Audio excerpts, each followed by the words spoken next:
everybody, welcome to coverage of the World Magic Cup here in 2012. My name is Marshall Sutcliffe. I am joined in the booth by none other than Zac Hill. Hi, Zac. Hi, Marshall. Hi. And we're going to be seeing round one coverage of Brian Kibler versus Cynic Kim here. And getting a look at Cynic here, he's on the right side. And this guy, he's no joke. You've played against him at the PTQ level where he defeated you in the finals. Oh, yeah, soundly. It was not close. Which automatically, gives a little bit of respect to him because I've played against you and you're no slouch yourself. And Cynic, he's been on the Pro Tour. He's qualified or played in 11 Pro Tours, 76 lifetime Pro Tour points. So this guy can play. All right, we're already off to the races here. And it looks like Kibler has led off with a Cathedral of War and an Avensquire. And Kim retaliates with a Welkin turn, which can actually block. Although you probably don't want to do that when that Squire is getting there for 3 points of damage, courtesy of a Cathedral of War. Yes, it can block once. Yeah. Now, Marshall, you were talking about the Cathedral of War, which Kibler did pick over another Avensquire. Yeah, he did, and I thought that was interesting. I got a chance to chat with him briefly about it, and he felt like that card was very strong. And, one thing, I asked you about it, Zac. We see another Welkin turn come down for Cynic. You were saying if you're doing good on playables going into the last pack of drafts, since we're drafting 3 packs, you have a pretty good idea what your deck looks like. Exactly. And looks like Kibler's got a prized elephant here to follow up with. Now, we don't see a forest on Kibler's side. I don't think we're going to. Yeah, sometimes all you need is a hill giant. It's a hill giant, right? It's a 3/3 for 4 mana. We call that a hill giant in Magic slang because the original 3/3 for 4 was named hill giant. We're very original like that. Yeah, I mean, sometimes in a blue-white deck like Kibler's playing, you want cards like Avensquire, maybe some other cards like Windrake to hold the skies, and something needs to sit on the ground and play defense, and that's what Prized Elephant probably is going to end up doing in this match. Now, I believe that's a... Is that a Guardians of Akraza? That is a Guardians of Akraza. Okay, so we see a Guardians, which is an 0/4 with Defender, so that's going to hold things at bay, but... Kibler decides to attack on the ground anyway because he's getting 2 exalted triggers, turning his prize elephant into a 5/5. Exactly. Kim's not going to chump block with the Guardians of Akraza. And actually having the Squire back to block Welkin turn if he needs to is not weak. Yeah. Now, is that a main phase Fairy Invaders? A main phase Fairy Invaders. So the reason why we're bringing that up is because Fairy Invaders has Flash. It's a 3/3 flying with Flash, meaning he can play it anytime he could play an instant. But Kibler decided he would much rather just resolve the spell, get it onto the table, than face something like an Essence Scatter. Right. It's very bad for him to walk into a piece of counter magic with a flyer that can manage to hold off or attack through either of those Welkin turns. Right. And so we see Cynic attack for 3. He gets 1 exalted trigger from his Guardians of Akraza. Kibler just declines the trade, and Cynic follows up with a Griffin Protector. That is exactly what that is. So that's a 2/3 with flying that will, it'll affect the board. We're going to see how Kibler decides to attack. If he attacks with 1 creature, it's going to get the double exalted bonus.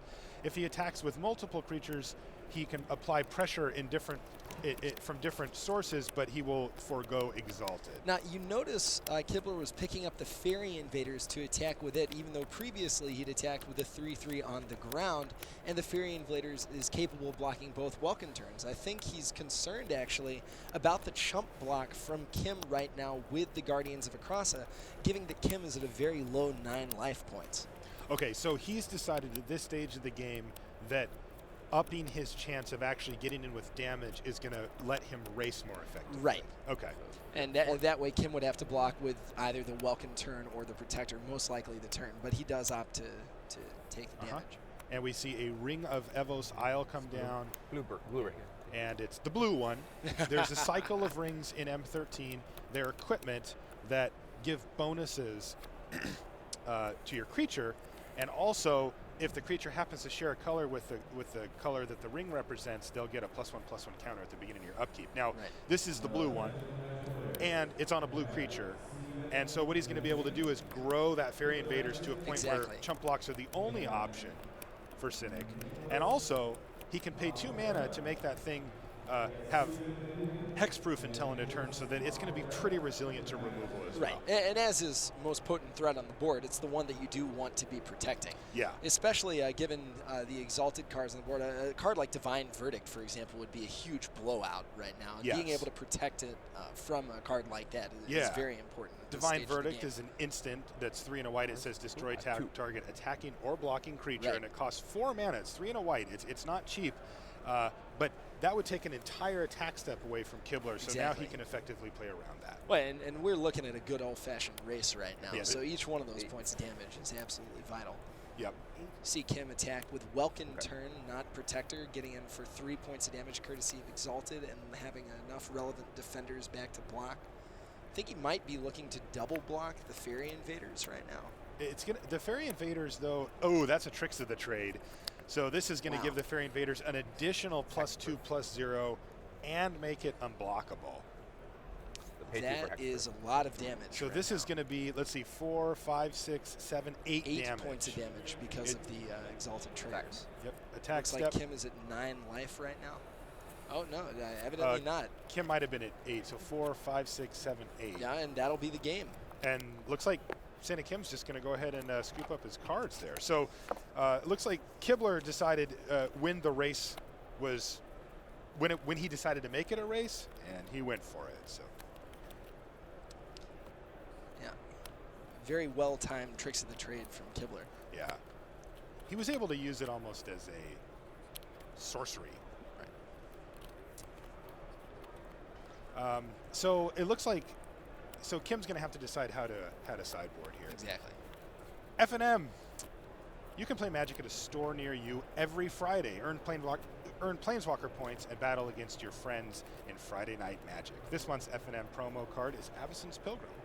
Visit wizards.com/F&M to find a store near you.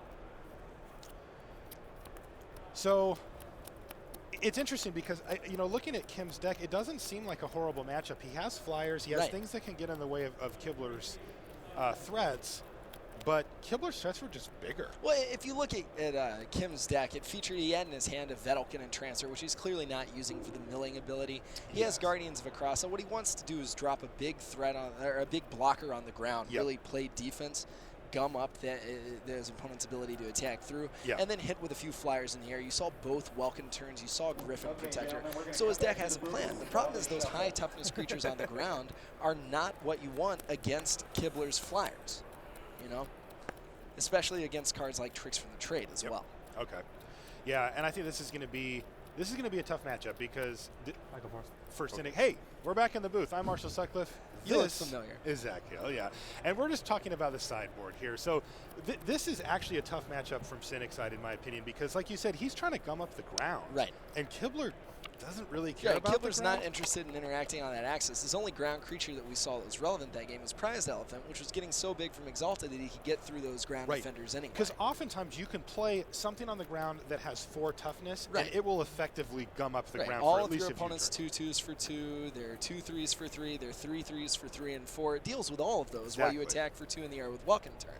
But it doesn't work when your opponent has Cathedral of War and Avensquire and is bashing for a quarter of your life total. Exactly. So it looks like Kim might have to do some drastic changes to his basic game plan if he wants to try to get out of this match alive.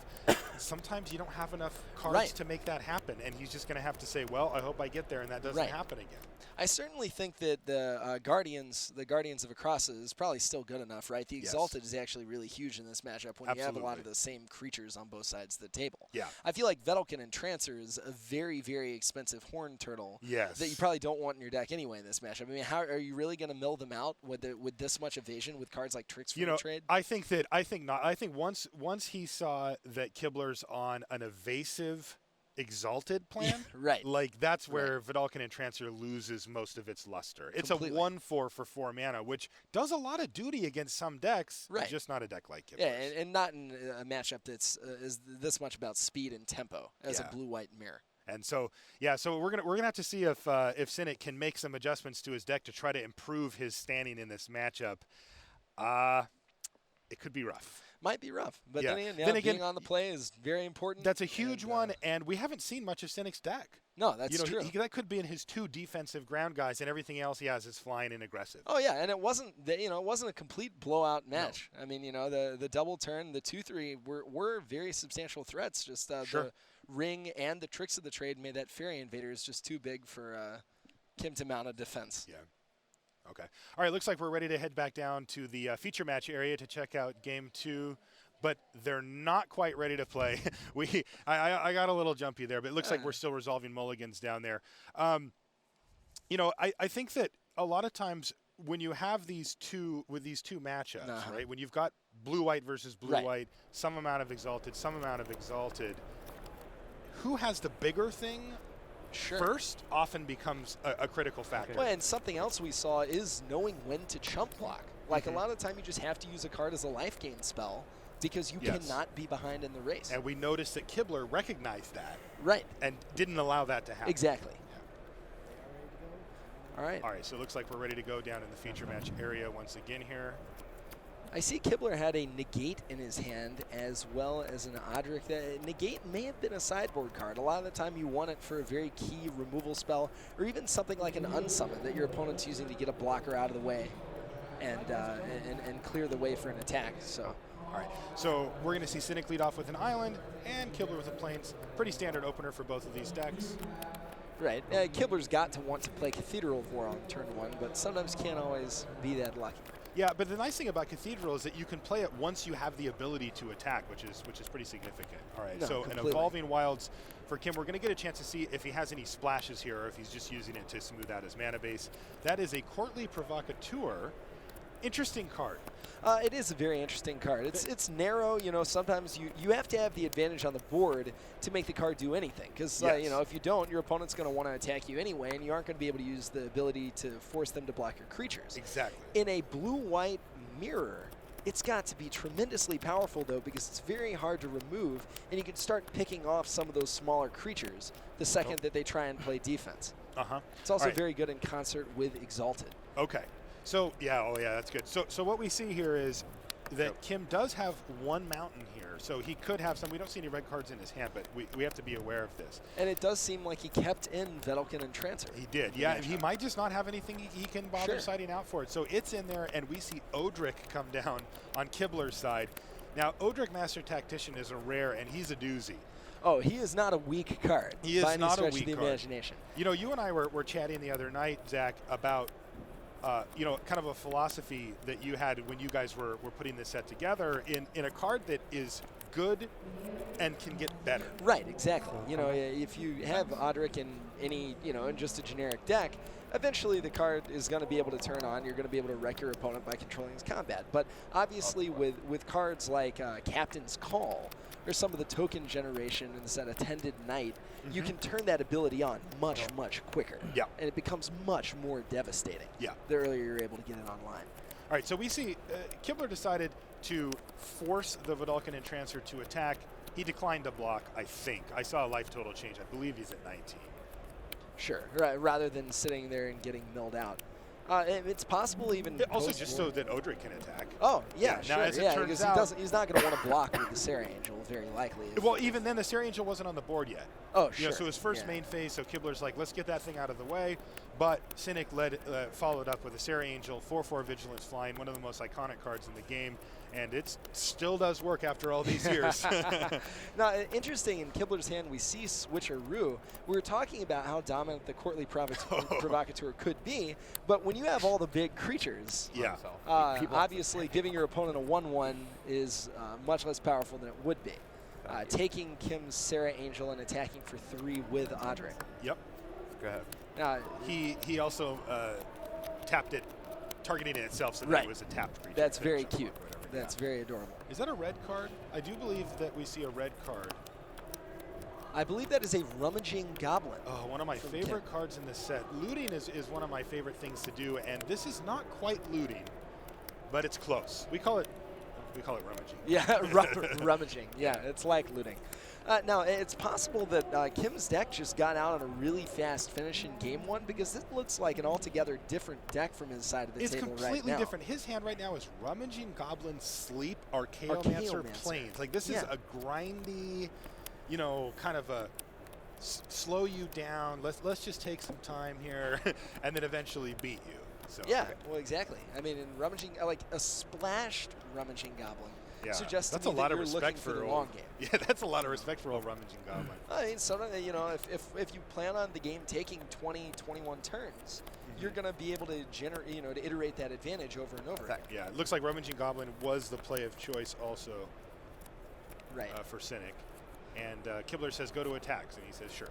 And Kibler's got to be very excited to untap with Negate in hand and Sarah Angel on his side of the board. He must be. You know, what you're very scared of happening is Switcher Ruin, giving your opponent a creature, and then getting the creature you just stole from him unsummoned. Right. Right, just totally blowing yourself out. But now with the Negate protection, he can ensure against that. Also, it looks like he has a Fairy Invaders that he can cast if need be. The interesting question, do you?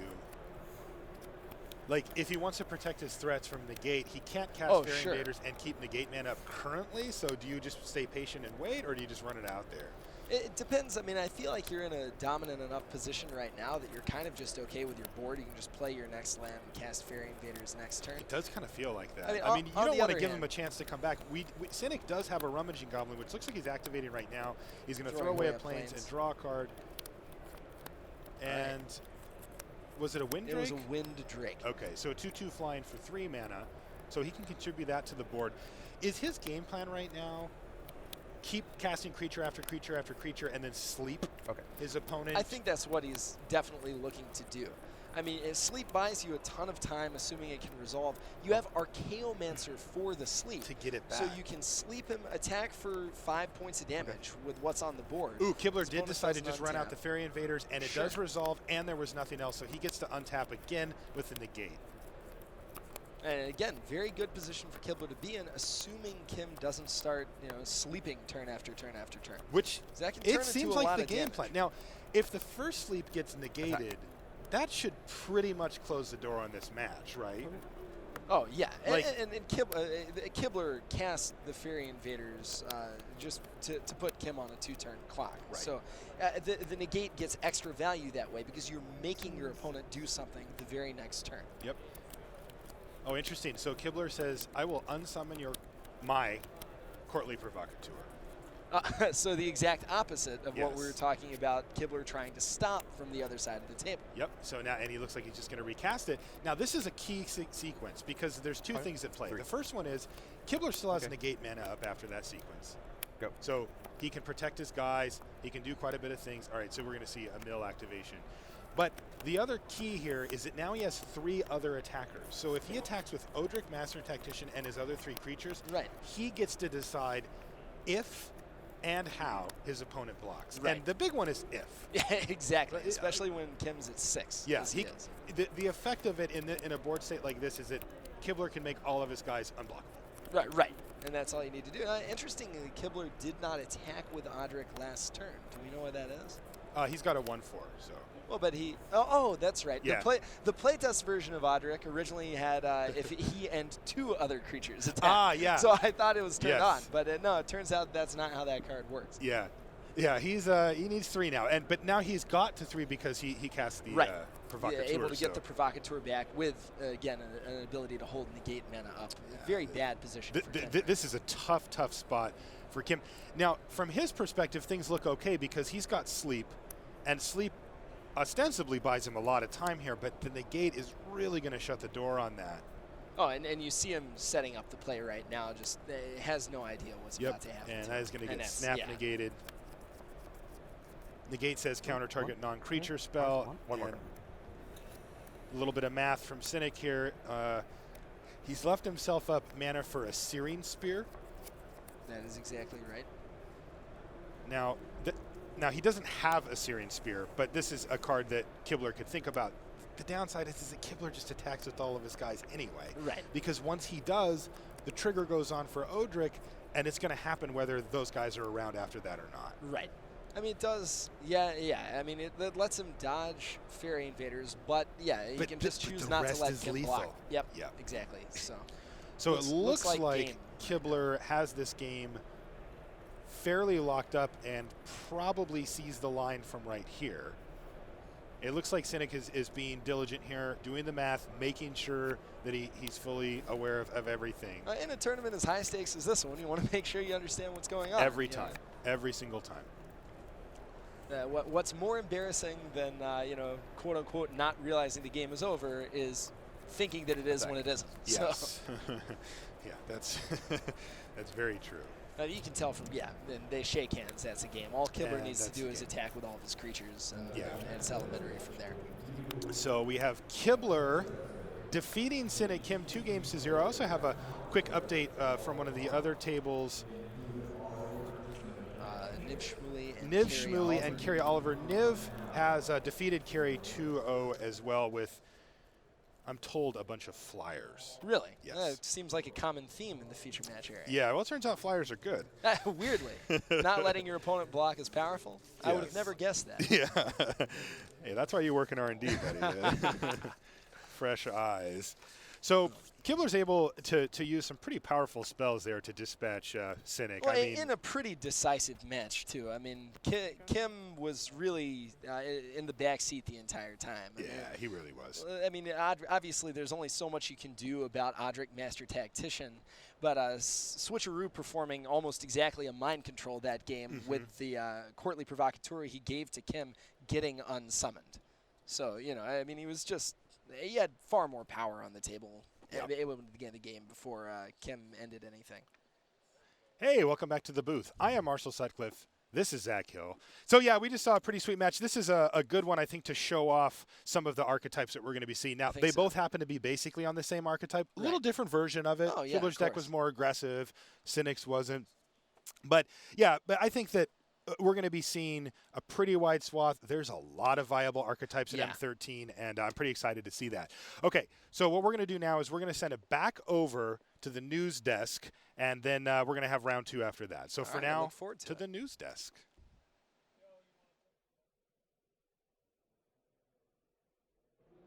All right, welcome back.